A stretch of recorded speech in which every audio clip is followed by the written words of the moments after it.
आप देख रहे हैं सुप्रभात बिहार और आपके साथ मैं हूं विवेक। गुजरात के सूरत स्थित ओएनजीसी प्लांट में भीषण आग लगी हुई है और आग पर काबू पाने की जो कोशिशें हैं लगातार जारी हैं। सूरत और आसपास के जिलों से दमकल की गाड़ियां बुलाई गई हैं और आग इतनी भयावह है कि इसकी लपटें काफी दूर तक देखी जा रही हैं। ओएनजीसी के इस प्लांट में आग कैसे लगी इसका अभी खुलासा नहीं हुआ है। स्थानीय लोगों का कहना है कि देर रात जोरदार धमाका हुआ और उसके बाद आग की लपटें दिखने लगी। एहतियात के तौर पर पूरे इलाके को खाली करा लिया गया है। तो सूरत से ये तस्वीरें आप देख पा रहे हैं जहां पर प्लांट में आग लगी है। आग पर काबू पाने की कोशिशें जारी हैं। धमाके के बाद प्लांट में आग लगी, जैसा कि जो लोग आसपास के थे उन्होंने बताया है। ओएनजीसी के प्लांट में भीषण आग लगी हुई है और उसकी तस्वीरें दूर तक ये लपटें दिखाई दे रही हैं।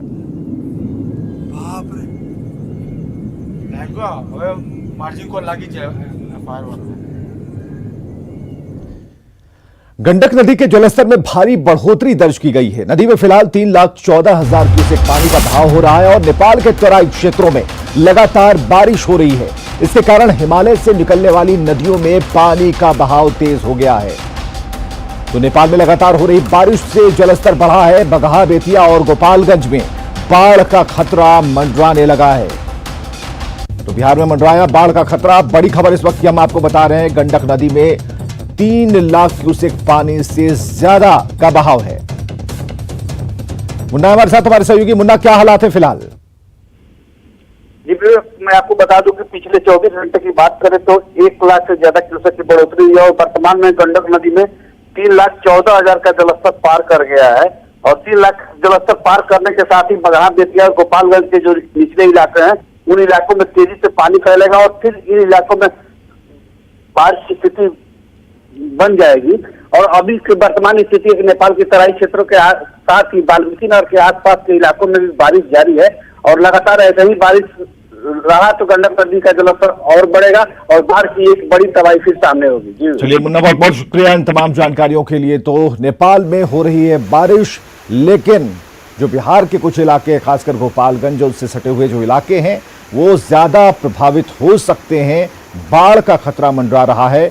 गंडक का जलस्तर लगातार बढ़ता जा रहा है। हथियार तस्करों के खिलाफ मुंगेर पुलिस को बड़ी कामयाबी हाथ लगी है। नक्सल प्रभावित श्यामपुर ओपी के रामगिरिया पहाड़ी के जंगलों में पुलिस ने छापेमारी की, जहां चल रहे 5 मिनी गन फैक्ट्री का खुलासा हुआ है। पुलिस ने 2 पिस्टल, 1 कट्टा, 6 गोलियां, 9 अर्धनिर्मित पिस्टल के साथ 3 हथियार निर्माता को गिरफ्तार किया। एसपी ने बताया कि हथियार बनाने के गैंग में कई अपराधी शामिल हैं, जिनकी तलाशी के लिए पुलिस छापेमारी अभियान चला रही है।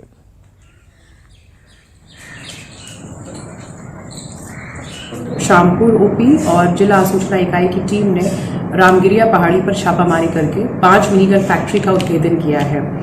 इसमें 2 सेमी ऑटोमेटिक पिस्टल, 1 देसी पिस्टल, 6 गोलियां और करीब 9 अर्धनिर्मित देसी पिस्टल भी बरामद किया गया है। साथ में 3 लोगों को गिरफ्तार किया है। और खबर है खगड़िया से, जहां के बिलदौर थाना पुलिस ने मिनी गन फैक्ट्री का उद्भेदन किया है। सूचना मिलने के बाद पुलिस ने पनसलबा गांव में छापेमारी की। इस दौरान पुलिस को 7 अर्धनिर्मित पिस्टल, कई बैरल और हथियार बनाने का सामान मिला। हालांकि छापेमारी के दौरान मुख्य तस्कर नहीं पकड़ा जा सका। तस्कर की गिरफ्तारी के लिए छापेमारी जारी है। तो 1 महीने के भीतर खगड़िया जिले में गन बनाने की 3 अवैध फैक्ट्रियों का खुलासा हुआ है। कटिहार से खबर है, जहां पंचायत ने डायन होने के आरोप में 4 महिलाओं और 1 लड़की को अमानवीय सजा दी। पंचायत ने सभी को मैला पिलाने का आदेश दिया। पुलिस ने इन मामले में 2 लोगों को गिरफ्तार किया है। बताया जा रहा है कि गांव की एक लड़की बार बार बीमार पड़ रही थी। इसी बीच झाड़ फूंक करने वाले एक शख्स ने गांव की महिलाओं पर जादू टोने का आरोप लगा दिया और पंचायत बुलाई गई। सभी को सजा दी गई। पीड़ितों का इलाज सदर अस्पताल में चल रहा है।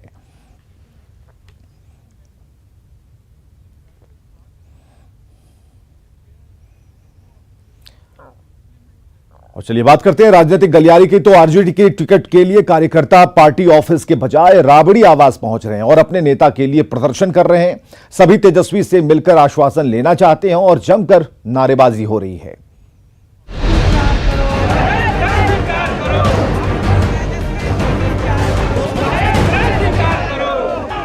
टिकट की मांग को लेकर राबड़ी आवास के बाहर आरजेडी कार्यकर्ताओं का हंगामा जारी है।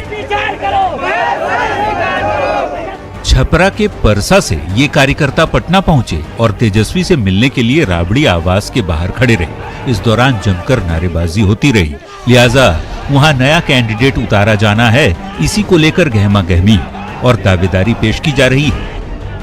राबड़ी आवास के बाहर भीड़ जुटाकर ये दिखाया जा रहा है कि उनके कितने समर्थक हैं और वे अपने इलाके में कितने लोकप्रिय हैं। टिकट के दावेदार कार्यकर्ताओं के जरिए नेताओं तक अपनी बात पहुंचाने की कोशिश कर रहे हैं, तो कार्यकर्ता भी अपने नेता के लिए पूरा जोर लगा रहे हैं। परसा विधानसभा क्षेत्र से जो सालन जिले में पड़ता है, काफी संख्या में आरजेडी वर्कर्स राबड़ी आवास पर पहुंच गए हैं। लाउड स्पीकर के साथ तमाम जो कार्यकर्ता हैं अपनी बात पहुंचाने की कोशिश कर रहे हैं। तेजस्वी यादव तक उनकी बात पहुंचे, ये भर तक ये कोशिश जारी, और काफ़ी संख्या में, सैकड़ों की संख्या में ये कार्यकर्ता हैं। एक हुजूम है आरजेडी वर्कर्स का। आप देखिए राबड़ी आवास के सामने चारों तरफ ये आरजेडी वर्कर्स फैले हुए हैं और एक मांग लेकर पहुंचे हैं तेजस्वी यादव के पास। परसा विधानसभा क्षेत्र में मौजूदा विधायक चंद्रिका राय लालू प्रसाद यादव के समधी हैं, जो जदयू में चले गए हैं, और ऐसे में राजद के लिए कैंडिडेट की तलाश हो रही है। लिहाजा जो आरजेडी वर्कर्स हैं वो महेश राय की तरफदारी में पहुंचे हैं। महेश राय क्यों?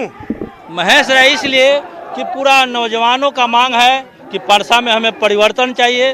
जो राजद में आए हुए छोटे लाल जी हैं, उस 10 साल विधायक रह गए हैं, उनका क्रियाकलाप सब कोई जान गया है। दरअसल परसा सीट से आरजेडी की प्रतिष्ठा दांव पर लगी है। 2015 में परसा से आरजेडी की टिकट पर लालू के समधी चंद्रिका राय जीते थे, लेकिन पाला बदलकर अब वे जेडीयू के खेमे में चले गए हैं। अब आरजेडी को अपनी सीट बचानी है तो कार्यकर्ता भी पूरा जोश दिखा रहे हैं। सबकी अपनी अपनी दावेदारी है। साथ ही नेताओं को ये संदेश भी दिया जा रहा है कि टिकट उसी को दिया जाए जो इलाके में लोकप्रिय हो। तेजस्वी जी यदि टिकट दे दिए तो ठीक है, अगर नहीं टिकट दिए उसके बावजूद भी महेश राय को हम लोग विधानसभा भेजेंगे, निर्दलीय जिता करके भेजेंगे। आप आरजेडी वर्कर? जी आरजेडी जी जी।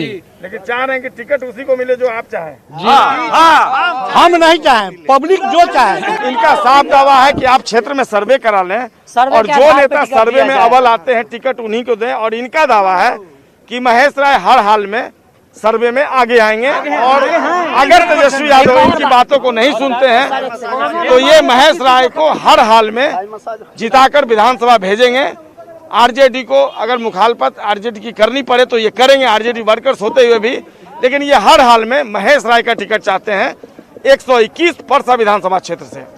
कैमरा पर्सन मनोज के साथ संजय कुमार, न्यूज 18 पटना। और उधर बिहार विधानसभा चुनाव की तारीखों की घोषणा से पहले सीएम नीतीश कुमार भी चुनावी तैयारियों को फाइनल टच देने में जुट गए हैं, और इसे लेकर सीएम ने 2 दिनों तक पार्टी कार्यकर्ताओं के साथ मैराथन संवाद किया है। चुनाव को लेकर फीडबैक लिया और साथ ही चुनावी तैयारियों के बारे में पूछताछ की। बुधवार को जेडीयू ऑफिस में पार्टी कार्यकर्ता काफी देर तक लाइन में लगकर नीतीश कुमार से मुलाकात का इंतजार करते रहे। सीएम ने कार्यकर्ताओं की बातें सुनी, उनसे फीडबैक लिया और साथ ही सरकार के काम को आम लोगों तक पहुंचाने को कहा। वहीं टिकट के दावेदार भी जेडीयू ऑफिस पहुंचे और नीतीश कुमार से मिलने का इंतजार करते दिखे। इनमें पूर्व मंत्री, विधायक और पूर्व विधायक भी शामिल थे।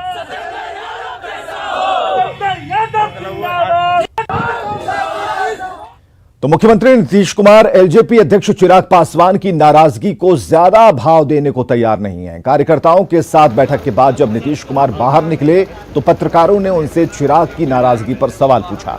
इस पर नीतीश कुमार ये कहते हुए निकल गए कि इसमें कोई खास बात नहीं है। इससे संकेत यही मिल रहे हैं कि नीतीश चिराग की नाराजगी पर ज्यादा ध्यान नहीं दे रहे। सर एनडीए में सब कुछ ठीक है सर एनडीए में सब कुछ ठीक है सर, क्योंकि चिराग पासवान को लेकर कई तरीके की चर्चाएं हो रही हैं। सर एनडीए में सब कुछ ठीक है सर एनडीए में सब कुछ ठीक है सर, क्योंकि चिराग पासवान को लेकर कई तरीके की चर्चाएं हो रही हैं। तो एक तरफ आरजेडी कार्यकर्ताओं का प्रदर्शन जारी है, दूसरी तरफ महागठबंधन में भी सब कुछ ठीक ठाक नहीं चल रहा। जीतन राम मांझी के बाद उपेंद्र कुशवाहा भी अलग रास्ता पकड़ सकते हैं और सीट शेयरिंग पर फैसला नहीं होने से उपेंद्र कुशवाहा खुश नहीं। और आज पार्टी कार्यकारिणी की बैठक बुलाई गई है और इस खबर पर जीतन राम मांझी ने कहा कि जो हमारे साथ हुआ वो अब आरएलएसपी के साथ हो रहा है। हालांकि वीआईपी का रुख अभी बीच बचाव वाला है, लेकिन आरजेडी का कहना है कि लोकतंत्र में सभी स्वतंत्र हैं। चाहता हूं कि राष्ट्रीय लोक समता पार्टी के पास सारे ऑप्शंस खुले हुए हैं। अगर मुझे कहीं सम्मान नहीं मिलेगा तो मेरी पार्टी जो है स्वतंत्र है कोई भी आगे का निर्णय लेने के लिए। और बहुत जल्दी हम लोगों की राष्ट्रीय कार्यकारिणी, प्रदेश कार्यकारिणी, जिला कार्यकारिणी की मीटिंग होनी है, जहां हम लोग डिटेल में इस बात को रखेंगे और हम लोग आपस में डिस्कस करेंगे कि आगे क्या करना है। क्या माना जाए कि कल आप लोगों की जो कार्यकारिणी की बैठक है उसमें बहुत सारी चीजें तय हो जाएंगी? निश्चित रूप से अगर सब लोग, सारे कमेटी के लोग बैठेंगे, प्रदेश, जिला और राष्ट्रीय कार्यकारिणी के लोग, तो निश्चित रूप से उसमें डिटेल में सारी वस्तु स्थिति बातचीत होगी। जो राजनीतिक स्थिति है अभी बिहार में, हालात हैं, उस पर हम लोग की चर्चा होगी और उसमें जो छन के निकलेगा वो निश्चित रूप से आगे हम लोग आपको बताने का। महागठबंधन में अभी तक तो हैं ही, आगे क्या निर्णय लेंगे वो तो उपेंद्र जी ही समझेंगे।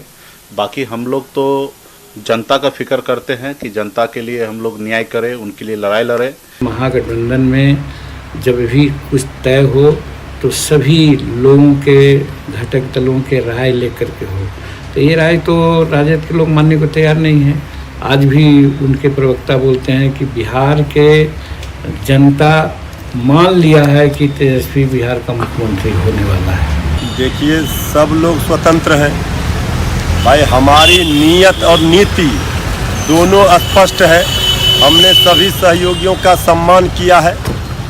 हमें चिंता है बिहार की 12 करोड़ जनता की। अब वो जो सहयोगी हैं वो अगर इस तरह से अपने गठबंधन के ही साथियों पर प्रेशर पॉलिटिक्स करेंगे, ये भी तो बर्दाश्त नहीं किया जा सकता है। बिहार में पूर्ण शराबबंदी के सकारात्मक परिणाम सामने आने लगे हैं। राज्यसभा में पेश हुई एक रिपोर्ट में एक बड़ा खुलासा हुआ है। रिपोर्ट के मुताबिक बिहार में राष्ट्रीय राजमार्ग पर शराबबंदी से रोड एक्सीडेंट का एक भी मामला सामने नहीं आया। चुनाव के समय में ऐसी रिपोर्ट आने से नीतीश सरकार की बाँचें खिल उठी हैं। जेडीयू इसे चुनावी मुद्दा बनाने की तैयारी में है।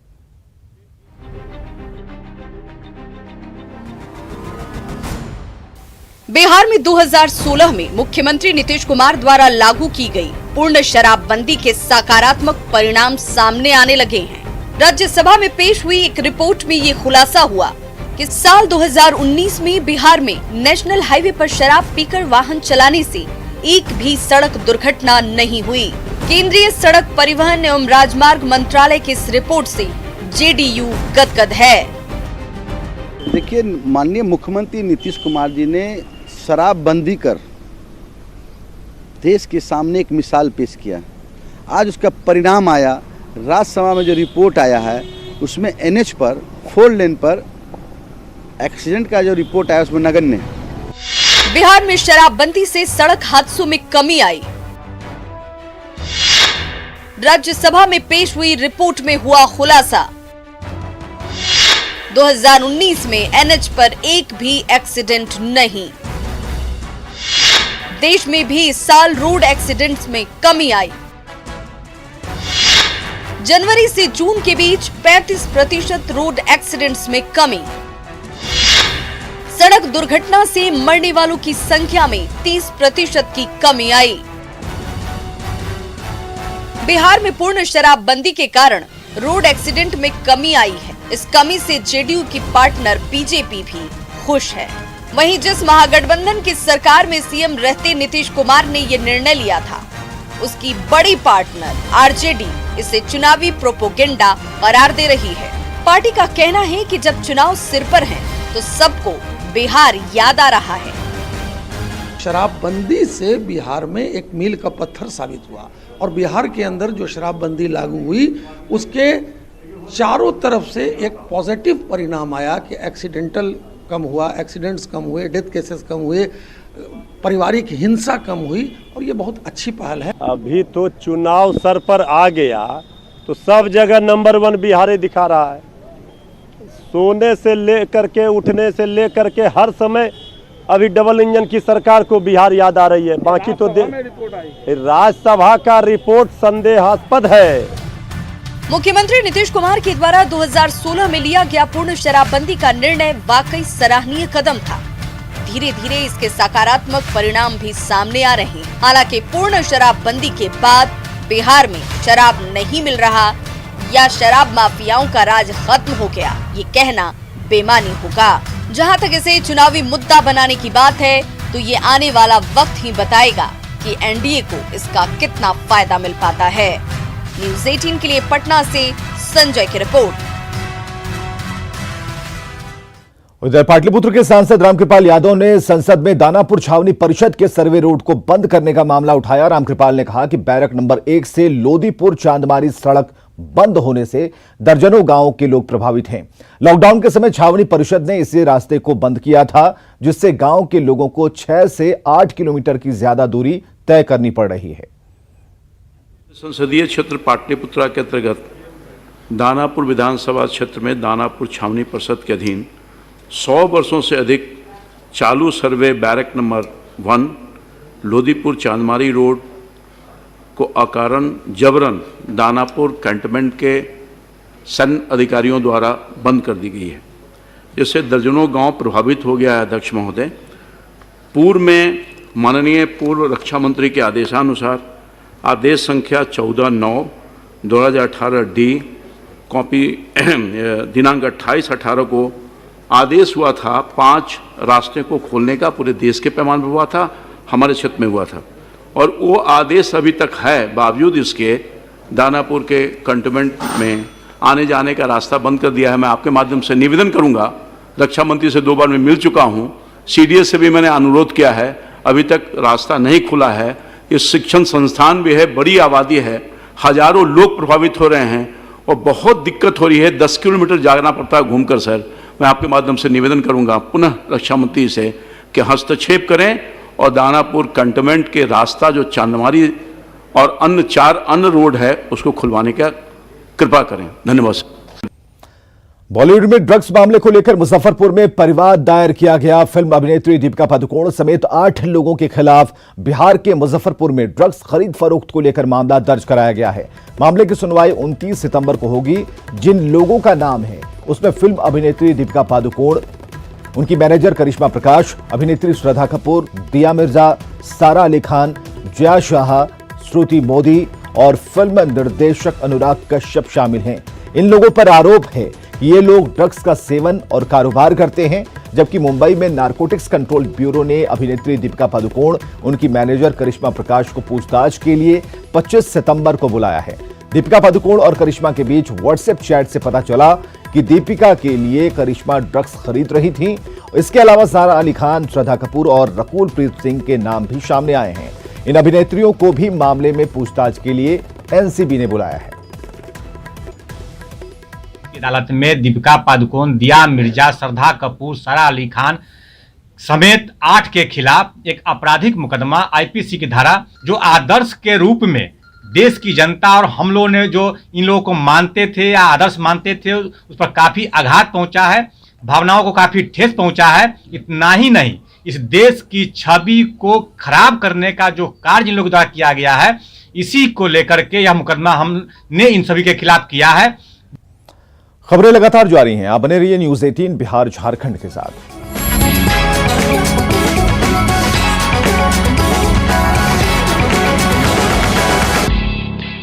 इस न्यूज हेडलाइंस के प्रायोजक